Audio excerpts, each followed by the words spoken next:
Next is weak bounded. Let E be a subset of a Hilbert space H. E is weak bounded if for every y belongs to H there is some alpha y greater than 0 such that mod inner product xy is less than or equal to alpha y for all x belongs to E. E എന്ന് പറയുന്നത് week bounded ആണെങ്കിൽ നമുക്ക് ഒരു y for every Y belongs to H നമ്മൾ sum alpha Y കൊണ്ട് നമുക്കിതിനെ bound ചെയ്യാൻ പറ്റണം. ഏതിനെയാണ്? മോഡ് ഇന്നർ പ്രോഡക്റ്റ് എക്സ് വൈയെ സം ആൽഫ വൈ കൊണ്ട് ബൗണ്ട് ചെയ്യാൻ പറ്റണം. അങ്ങനെയാണെങ്കിൽ നമുക്ക് പറയാം E is weakly bounded. X എന്ന് പറയുന്നത് ഇയിലെ എലമെൻ്റ് ആണ്. ദെൻ നമുക്കൊരു തിയറത്തിലേക്ക് നോക്കാം. A subset of a Hilbert space is weak bounded if and only if it is bounded. ഇപ്പോൾ ഹിൽബർട്ട് സ്പേസിലാണെങ്കിൽ വീക്ക് ബൗണ്ടഡ് ആയിരിക്കും. പിന്നെ ബൗണ്ടഡ് എപ്പോഴും നമുക്കറിയാം bounded is always weak bounded. തിരിച്ച് വീക്ക് ബൗണ്ടഡ് ആണെങ്കിൽ നമുക്ക് ബൗണ്ടഡ് ആണെന്ന് പറയാൻ പറ്റില്ല. പക്ഷേ അത് ഹിൽബർട്ടിലാണെങ്കിൽ നമുക്കത് ബൗണ്ടഡ് ആണെന്ന് പറയാം. പ്രൂഫ് നോക്കാം. Let E be a subset of X. If E is bounded, ഈ ബൗണ്ടഡ് ആണെങ്കിൽ നമുക്കറിയാം ഇയിലെ എല്ലാ എലമെൻറ്റും less than or equal sum alpha ആയിരിക്കും. ദെൻ നോം X is less than or equal to alpha for all X belongs to E and sum alpha greater than or equal to 0. Then for each y belongs to H, mod inner product x y is less than or equal to norm x into norm y less than or equal to alpha into norm y. H belongs to E, so E is weak bounded. Then converse part, അതായത് E is week bounded ആണെങ്കിൽ E is bounded എന്നുള്ളതാണ് നമുക്കിനി next prove ചെയ്യാനുള്ളത്. Conversely assume that E is weak bounded. For each y belongs to H, let mod inner product x y is less than or equal to alpha y for all x belongs to E and some alpha y greater than 0. Okay, weak bounded ആണ് by definition. Consider a finite dimensional subspace F of F. Then it has a basis y1, y2, etc. yn of F such that y inner part to yi yj equal to delta ij for I equal to 1, 2, 3 up to n. അതായത് delta I J എന്ന് പറയുമ്പം I equal to J ആകുമ്പോൾ 1 ആവുകയും ബാക്കി എല്ലാ ടൈമിലും അത് 0 ആയിട്ട് മാറുകയും ചെയ്യും. Okay. For x belongs to H, let pf of x equal to, ഞാൻ ഡിഫൈൻ ചെയ്യുകയാണ്. pf of x inner product X y1 plus inner product X y2 plus etcetera plus inner product X yn. Then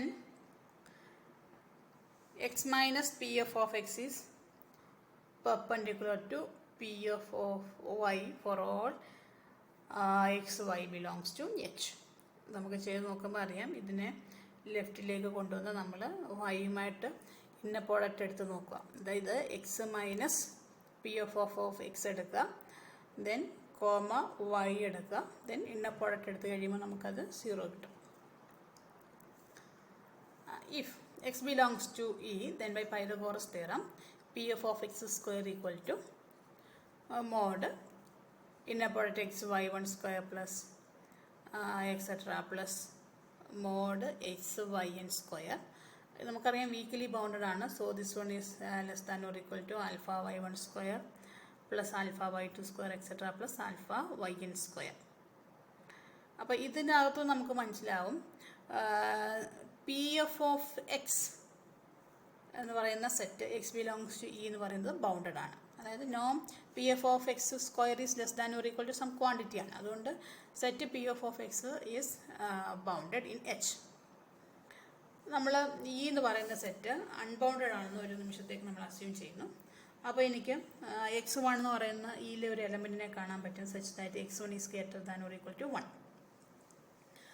let, അപ്പോൾ നമ്മളിനി പുതിയ സെറ്റുകൾ ഉണ്ടാക്കുവാണ്. Let x1 equal to z1 and f1 equal to span of f1. Okay, z1 equal to x1 and f1 equal to span of z1 and pf1 equal to p1. ഞാൻ പേര് വിളിക്കുകയാണ് pf1. Okay, F1-ൽ Z1 മാത്രമേ ഉള്ളൂ. അപ്പോൾ അതിൻ്റെ ഒരു സെറ്റാണ് PF1. അതിനെ ഞാൻ പേരിട്ട് വിളിച്ചു P1. Since P1 of X belongs two is bounded, കാരണം ബൗണ്ടഡ് ആണല്ലോ, ആൻഡ് E ഈസ് അൺബൗണ്ടഡ്. അപ്പം E അൺബൗണ്ടഡ് ആണ്. അപ്പോൾ ഞാൻ ഈ ഒരു പുതിയ എക്സ് ഒരു ഇയിലെ എലമെൻ്റ് ആയിട്ട് എടുത്തു. അപ്പം X minus P1 of X belongs to E is also unbounded. Hence there is some x2 belongs to E such that norm x2 minus P1 of x2 is greater than or equal to 2 into 2 plus alpha z1 by norm z1. അത് നമുക്ക് calculate ചെയ്ത് വരുമ്പോൾ കിട്ടുന്നതാണ്. അങ്ങനെ നമുക്ക് കിട്ടും. അപ്പോൾ ഞാൻ വീണ്ടും ഒരു z2-വിനെ സെറ്റ് ചെയ്യുന്നു. Let z2 equal to x2 minus P1 of x2. അപ്പോൾ അവിടെ ഒരു F2 ഉണ്ടാവും. F2-നകത്തൊരു span of z1 x2 z2. Okay, then P2 എന്ന് പറയുന്നത് PF2-നെ ഞാൻ പേരിട്ട് വിളിച്ചു P2. അപ്പോൾ എനിക്ക് Z2 ആയി, F2 ആയി, P2 ആയി. അപ്പോൾ എനിക്കിനി അടുത്തത് Z3 ഇതുപോലെ തന്നെ കാണാം. F3 കിട്ടും, PF3 കിട്ടും. അതിനെ ഞാൻ P3 എന്ന് വിളിക്കും. ഇങ്ങനെ ഞാൻ കണ്ടിന്യൂ ചെയ്യുന്നു. അങ്ങനെ കണ്ടിന്യൂ ചെയ്ത് ഞാൻ FM ഉണ്ടാക്കുന്നു. FM is span of Z1 x2 Z2 x3 Z3 etcetera XM ZM. അപ്പോൾ അതിന് കറസ്പോണ്ടിങ് ആയിട്ടൊരു സെറ്റുണ്ട് PFM. അതിനെ ഞാൻ PM എന്ന് വിളിച്ചു. Okay, induction process. ദെൻ അടുത്തത് we can find an element XM+1 belongs to E such that X മുമ്പത്തെ കൂട്ടാൻ XM+1 minus PM of XM+1 is greater than or equal to M+1 plus M+1 into summation equal to 1 to M alpha Zn by norm Zn. മുമ്പ് നമ്മൾ F2 എലമെൻറ്റിനെ എടുത്തപ്പോൾ കണ്ടിരുന്നു x2 minus P of x2. അതേപോലെ തന്നെ അതിങ്ങനെ add ചെയ്ത് വരും. അപ്പോൾ അങ്ങനെയാണ് അവിടെ സമ്മേഷൻ വരുന്നത്. And let Zm+1 equal to XM+1 minus PM of XM+1. അപ്പം ഞാൻ ഇവിടെ XM+1 ഇന്നപ്പോഴത്തെ XM+1 Zm+1 ഞാൻ കൺസിഡർ ചെയ്യാണ്. അപ്പോൾ അവിടെ എനിക്ക് that one equal to Zm+1 വരും. ബാക്കിയുള്ള ടേം 0 ആയിട്ട് പോകും. ആൻഡ് എന്ന് വെച്ചാൽ PM ഓഫ് XM+1 എന്ന് പറയുന്നത് പെർപെൻഡിക്കുലർ ടു Zm+1 ആണ്. അപ്പോൾ ആ ഒരു ഇന്നർ പ്രോഡക്റ്റ് എന്ന് പറയുന്നത് 0 ആയിട്ട് പോകും. Okay, and inner product XM+1 Zn എന്ന് പറയുന്നത് 0 ആണ് for n equal to M+2 M+3 etcetera. M+2 തൊട്ടാണ്, അതായത് ഇന്നർ പ്രോഡക്റ്റ് XM+1 Zm+2 തൊട്ടാണ്. ആ ടേംസ് എല്ലാം നമുക്ക് 0 ആയിട്ട് പോകും.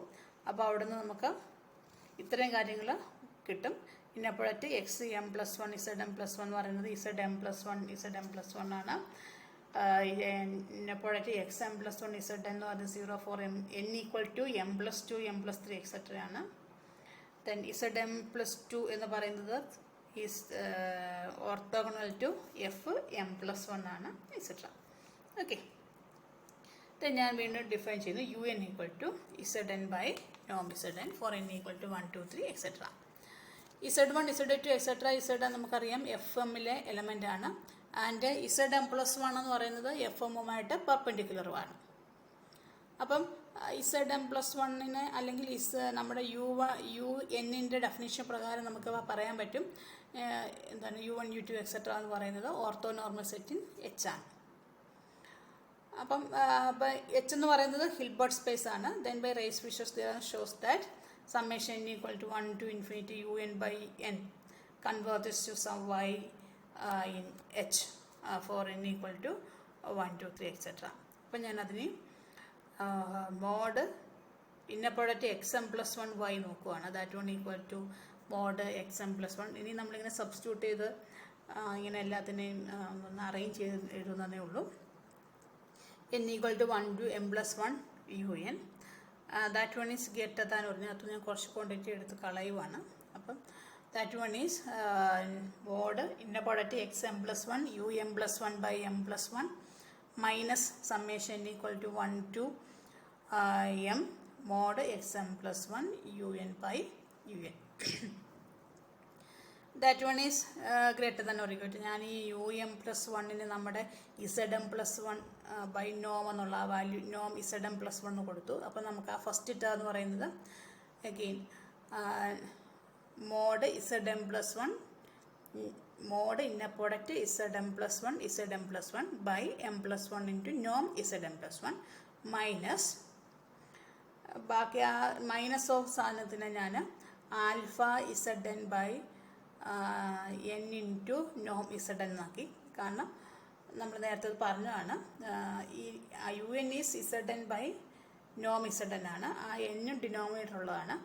ബാക്കിയുള്ളതിനെ അതായത് inner product X M plus one Z N അതിനെയാണ് ഞാൻ ആൽഫ ഇസഡ് എൻ എഴുതിയത്. അപ്പോൾ അതുകൊണ്ട് inequality greater than or equal to വരുന്നത്.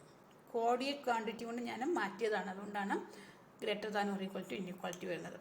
അപ്പോൾ ഇവിടെ നമുക്ക് എഗെയിൻ ആ ടേമിനെ നമ്മൾ കളയുമ്പോൾ നമുക്ക് ഇവിടെ ഇസഡ് എം പ്ലസ് വൺ അങ്ങനെ നമ്മളിത് കാൽക്കുലേറ്റ് ചെയ്ത് കഴിയുമ്പോൾ നമുക്ക് that one is greater than or equal to M plus one. അത് ഞാൻ നോട്ടിൽ കുറച്ചും കൂടി ഡീറ്റെയിൽ ആയിട്ട് എഴുതിയിട്ടുണ്ട്. That one is greater than or equal to M plus one എന്ന് വരും. അപ്പോൾ നമുക്കിവിടെ കിട്ടുന്നത് mod X M plus one Y is greater than or equal to M plus one എന്ന് കിട്ടും, which contradicts the weak boundedness of the set E. അപ്പം നമ്മളത് ബൗണ്ടഡ്നെസ്സിനെ നമ്മുടെ വീക്ക് ബൗണ്ടഡ്നെസ്സിനെ കോൺട്രഡിക്റ്റ് ചെയ്തു. നമ്മളപ്പോൾ അങ്ങനെ ബൗണ്ടഡ് അല്ല എന്ന് വിചാരിച്ച് എടുത്തത് കൊണ്ടാണ് നമുക്കങ്ങനെ കോൺട്രഡിക്ഷൻ വന്നത്. So E is bounded.